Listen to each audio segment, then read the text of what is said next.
Good morning students. आज मैं काव्य मंजरी से प्रथम पाठ साखी पढ़ाने जा रही हूँ। साखी कबीरदास जी की रचना है।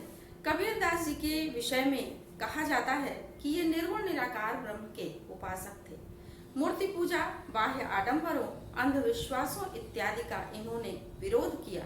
एक समाज सुधारक के रूप में हम इनको जानते हैं। इनके गुरु रामानंद जी थे और इनके जन्म के विषय में कहा जाता है कि इनका जन्म 1398 में काशी में हुआ था। मृत्यु 1495 में मगहर में हुई थी।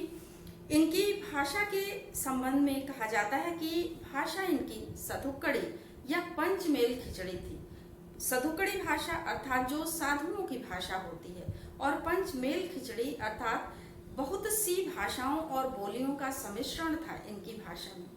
इनकी भाषा में अरबी, फारसी, राजस्थानी, अवधी, ब्रजी, पंजाबी, इन सब भाषाओं और बोलियों का सम्मिश्रण था। रचनाएं इनकी जो कुछ भी हम पढ़ते हैं तो उनमें एक एक शब्द अरबी, फारसी से लेकर के अवधी, ब्रजी, राजस्थानी, पंजाबी, हर तरह के शब्दों से हम अच्छी तरह से इनकी रचनाओं में ये शब्द मिलते हैं और हमें भी उन शब्दों का ज्ञान होता है। तो आइए आज हम प्रथम पाठ साखी को पढ़ें। कबीरदास जी की रचनाओं के संबंध में कहा जाता है कि कबीर ग्रंथावली में इनकी साखियां और पद प्राप्त होते हैं और प्रामाणिक रचना इनकी बीजक है, जो कि ग्रंथ के रूप में है। गुरु ग्रंथ साहब, इसमें भी इनकी साखियों को, इनके पदों को, इनके दोहों को रखा गया है। तो आज हम लोग प्रथम पाठ साखी प्रारंभ करेंगे। साखी में सबसे पहले देखिए, जो पहला दोहा है उसमें कहा गया है, पीछे लागा जाई था लोक वेद के साथ, आगे थे सतगुर मिल्या दीपक दिया हाथ। पीछे लागा जाई था, पीछे पीछे लगा हुआ जा रहा था, चल रहा था। लोक वेद के साथ, लोग कहते हैं संसार को, संसार में वेदों के साथ अर्थात जो कुछ भी वेदों इत्यादि में बातें बताई गई हैं, संसार में वही बातें प्रचलित हैं। मैं भी उन्हीं बातों के पीछे लगा हुआ चल रहा था, अपना जीवन व्यतीत कर रहा था। आगे थे सतगुर मिल्या, आगे बढ़ने पर, आगे चलने पर अर्थात जीवन में जब मैं आगे बढ़ा तो आगे चल करके मुझे सच्चे गुरु की प्राप्ति हुई। सतगुर मिल्या अर्थात सच्चे गुरु की प्राप्ति हुई। और दीपक दिया हाथ, उन्होंने मेरे हाथों में ज्ञान रूपी दीपक को दिया, जिसके प्रकाश में मुझे इतना अधिक ज्ञान मिला कि मेरे अंदर से सारी अज्ञानता समाप्त हो गई और मैं उस ज्ञान रूपी दीपक के प्रकाश में आगे बढ़ने लगा और मेरा पथ जो है वो प्रशस्त हो गया। मुझे पूरा ज्ञान का प्रकाश जब दिखाई पड़ा तो संसार में हर तरह का ज्ञान मुझे हुआ। दूसरा जो दोहा है उसमें कहा गया है, कबीर बादल प्रेम का हम पर बरसिया आए, अंतर भीगी आत्मा हरी भरी बन राय। कबीरदास जी कहते हैं कि बादल प्रेम का, प्रेम रूपी बादलों की वर्षा इतनी अधिक हुई, हम पर बरसिया आई।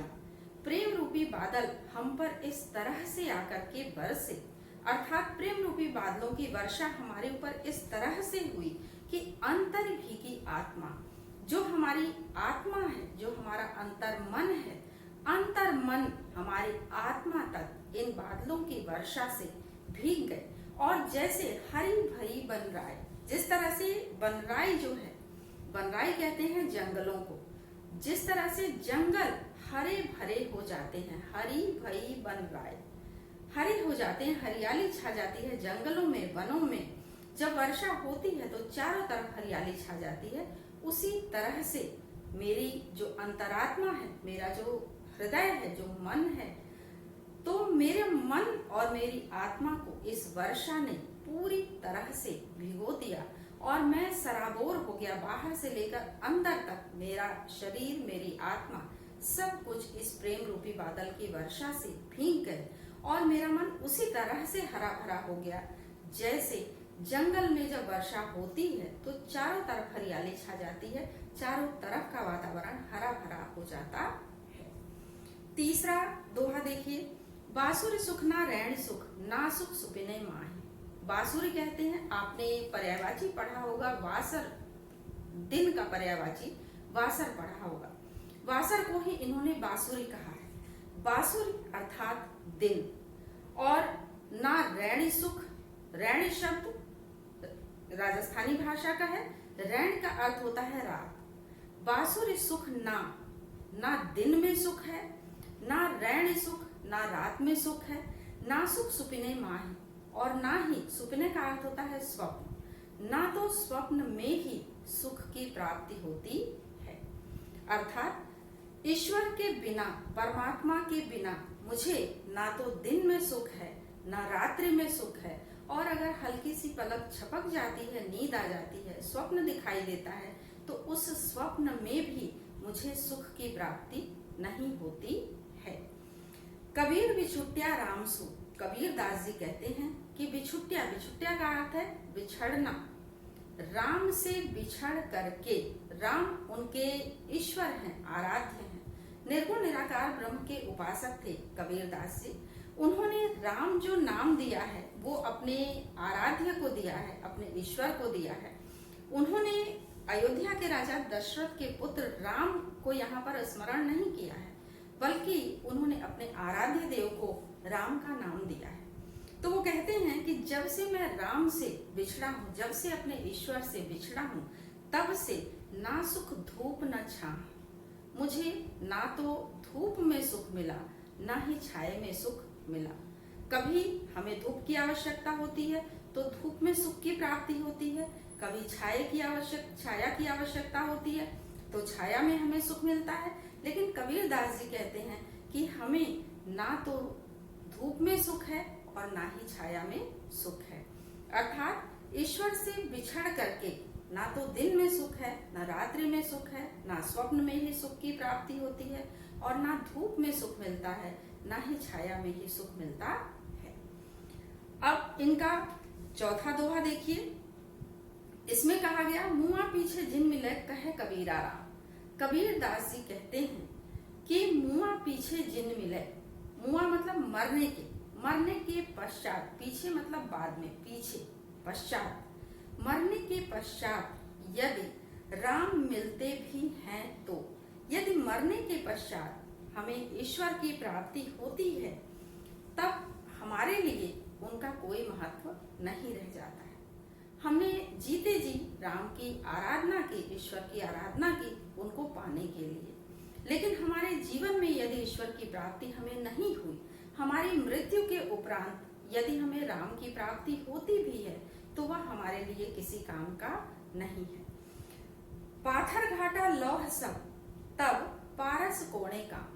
कबीर दास जी का कहना है, उन्होंने एक उदाहरण दिया कि यदि पाथर घाटा लौह सब, यदि सारे लोहे, लोहा कहा जाता है कि पारस पत्थर से यदि लोहे का स्पर्श करा दिया जाए तो लोहा जो है सोने में बदल जाता है, सोना बन जाता है। तो यदि सारा लोहा समाप्त हो गया, हमने पारस पत्थर से उसका स्पर्श कराया, उसको छुआया, और वो सारे पत्थर जो है पारस नहीं थे, तो लोहा वो समाप्त हो गया, हमने फेंक दिया, या हमने उसको मान लिया कि ये हमारे लिए कोई महत्व नहीं रखता है। तो यदि उस पत्थर को छुआने से लोहा सोना नहीं बना और हमने सारे लोहे हटा दिए, सारा लोहा हमारे पास समाप्त हो गया, तब यदि हमें पारस पत्थर की प्राप्ति होती है, पारस कोणे काम, तब यदि हम पारस पत्थर को प्राप्त कर लेते हैं, तब वो हमारे लिए मायने नहीं रखता है, हमारे लिए उतना महत्व नहीं रखता है, या कहें कि बिल्कुल महत्व नहीं रखता है, क्योंकि अब हमारे पास लोहा रहा ही नहीं जिसका स्पर्श करा के हम उस लोहे को सोने में बदल सकते हैं या सोना बना सकते हैं। तो जीते जी यदि हमें ईश्वर की प्राप्ति होती है, हमें अपने आराध्य देव मिलते हैं, तब तो हमारे लिए वो बहुत मायने रखते हैं, बहुत महत्वपूर्ण है। लेकिन मृत्यु के पश्चात यदि हमें ईश्वर की प्राप्ति होती है तो वो हमारे लिए कोई महत्व नहीं रखते हैं। इसलिए जीते जी ही ईश्वर हमें प्राप्त हो जाएं, तो यही उचित है, यही हमारे जीवन का कह सकते हैं कि लक्ष्य था, जिसको हमने प्राप्त कर लिया। अगला दोहा है 5वां, अंखड़ियां झाई पड़ी पंथ निहार निहार, जी भड़िया छाला पड़िया राम पुकारे पुकार। कबीरदास जी का कहना है कि अंखड़ियां झाई पड़ी, अंखड़ियां कहते हैं आंखों को, नेत्रों को। हमारे नेत्र राम का मार्ग देखते देखते, ईश्वर का मार्ग देखते देखते हमारे नेत्रों में कहा जाए कि झाइयां पड़ गई, यानी कि हमारी आंखें जो है बिल्कुल काली हो गई, उनमें विकार उत्पन्न हो गया।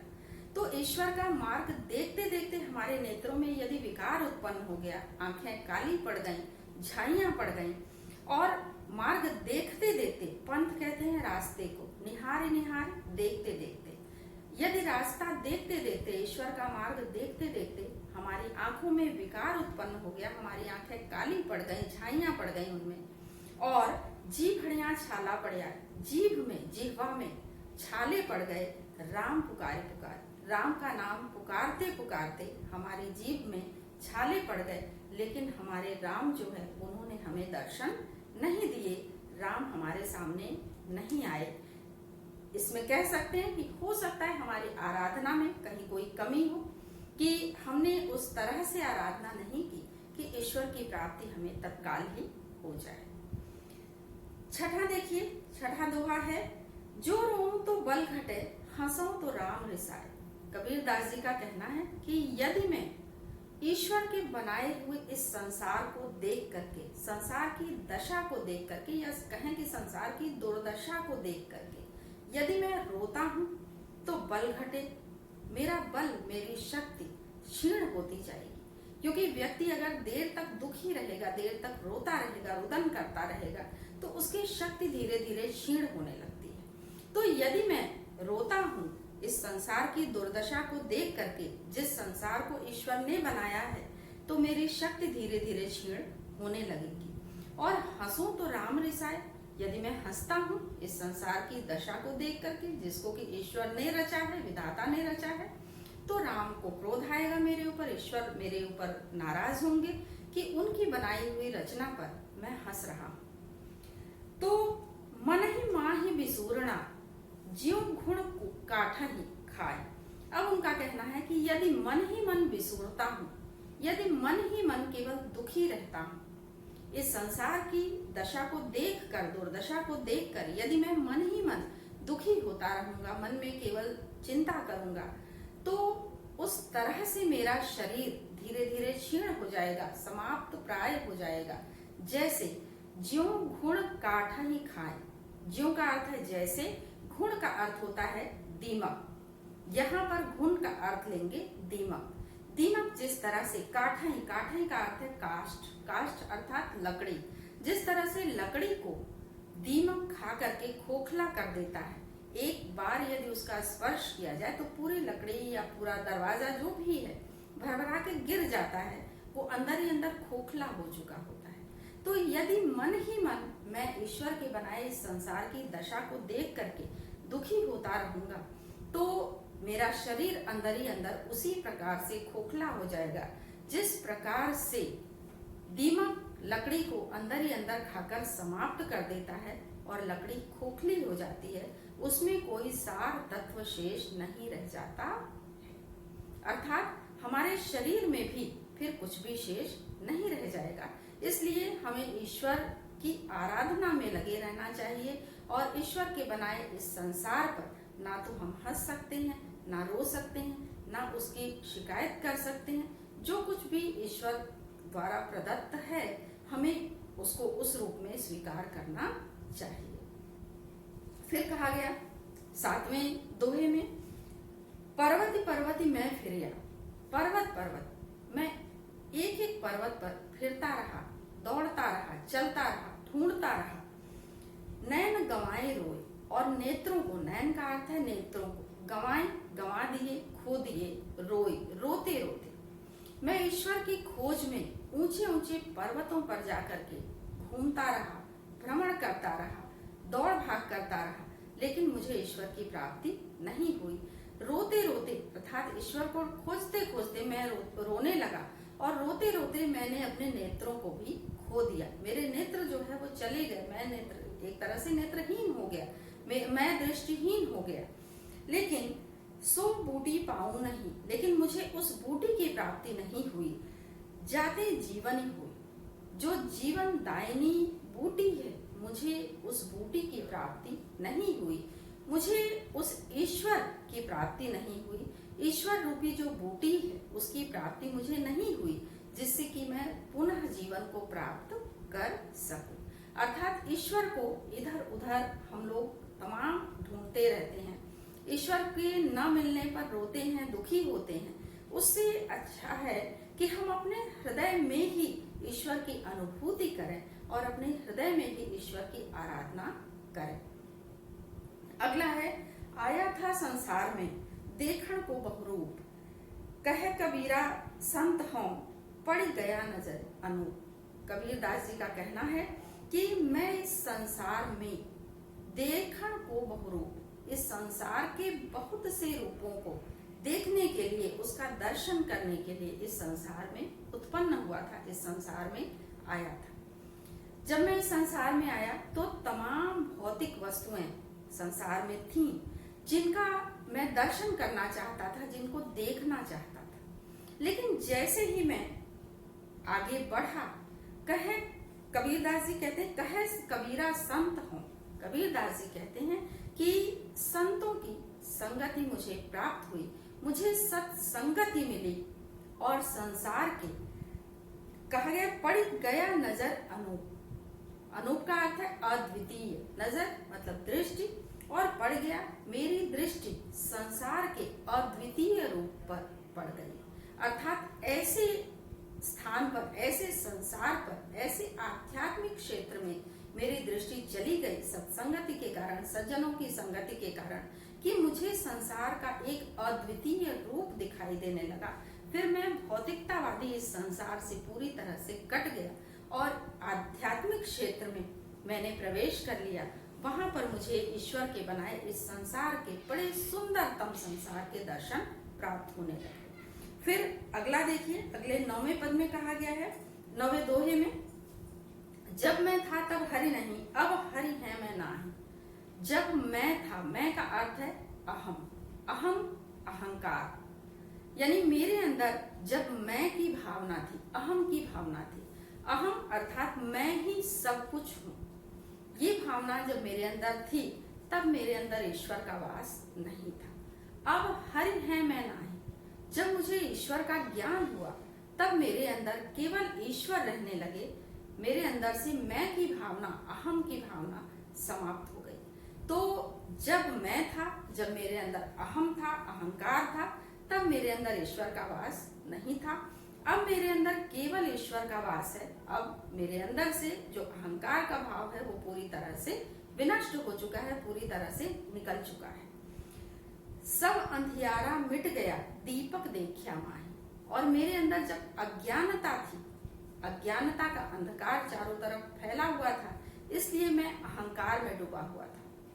सारा अंधेरा मिट गया मेरे अंदर से, मेरे हृदय से, मेरे भीतर से। जब दीपक देखा माही, जब मैंने ज्ञान रूपी दीपक को देखा, ज्ञान रूपी प्रकाश जब मेरे भीतर प्रविष्ट हुआ, तब मेरे अंदर से अज्ञानता का अंधकार समाप्त हो गया। और अज्ञानता के अंधकार के समाप्त होने से अहंकार का भाव भी समाप्त हो गया और चारों तरफ मुझे केवल ईश्वर के ही दर्शन होने लगे। मेरे हृदय में भी केवल ईश्वर का ही वास हो गया। अब 10वां दोहा देखिए, तन को जोगी सब करें, मन को विरला को।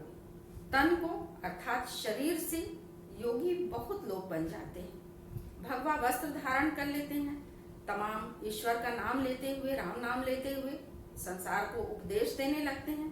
तो संसार में तन से योगी बनने वाले बहुत से लोग हैं, लेकिन मन से विरला कोई, मन से योगी कम ही लोग होते हैं। मन से विरला कोई, विरला का अर्थ है कम, मन से योगी बहुत कम लोग होते हैं, या कोई कोई ऐसा होता है जो मन से योगी होता है।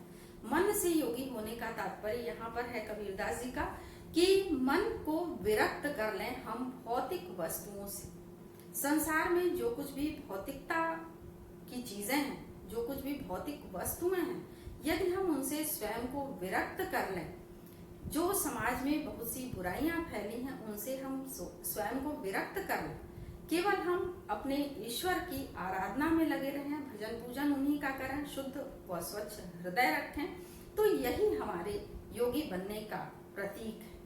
तो मन से योगी कम लोग होते हैं, जबकि तन से दिखावे के लिए, आडंबर करने के लिए योगी बहुत सारे लोग बन जाते हैं। सब विधि सहजे पाइए जे मन जोगी होय।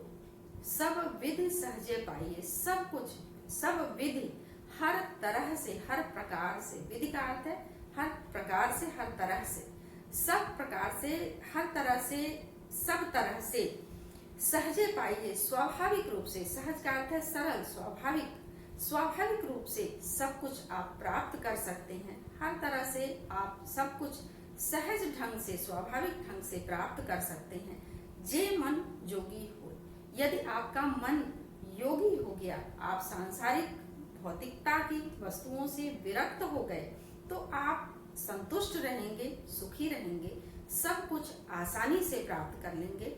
यदि आप मन से योगी बन गए, यदि मन से हम योगी नहीं बन पाए, केवल शरीर से योगी बन गए, तो उस दशा में हम समाज की समस्त वस्तुओं में अपने मन को लगाए रहेंगे, केवल ईश्वर को छोड़ करके। अर्थात यदि ईश्वर को पाना है तो हमें मन से योगी होना होगा, तन से योगी बनने से कोई फायदा नहीं है। क्योंकि समाज में आज इस तरह के बहुत से उदाहरण हैं कि लोग योगी बन जाते हैं, सन्यासी बन जाते हैं और साधु सन्यासी बन करके आम जनता को ठगते हैं। तो मन से सन्यासी होकर के हम बहुत कुछ प्राप्त कर सकते हैं, सहज रूप में प्राप्त कर सकते हैं। लेकिन यदि हम केवल तन से योगी बनेंगे तो हमें कुछ भी प्राप्त करने में बहुत कठिनाई होगी और शायद समाज के लिए हम एक उत्तम इंसान के रूप में, उत्तम मनुष्य के रूप में हम समाज में नहीं जाने जाएंगे। तो आज मैंने साखी के इन 10 दोहों को समझाया है। आशा है कि आप लोगों की समझ में इसका अर्थ आ गया होगा।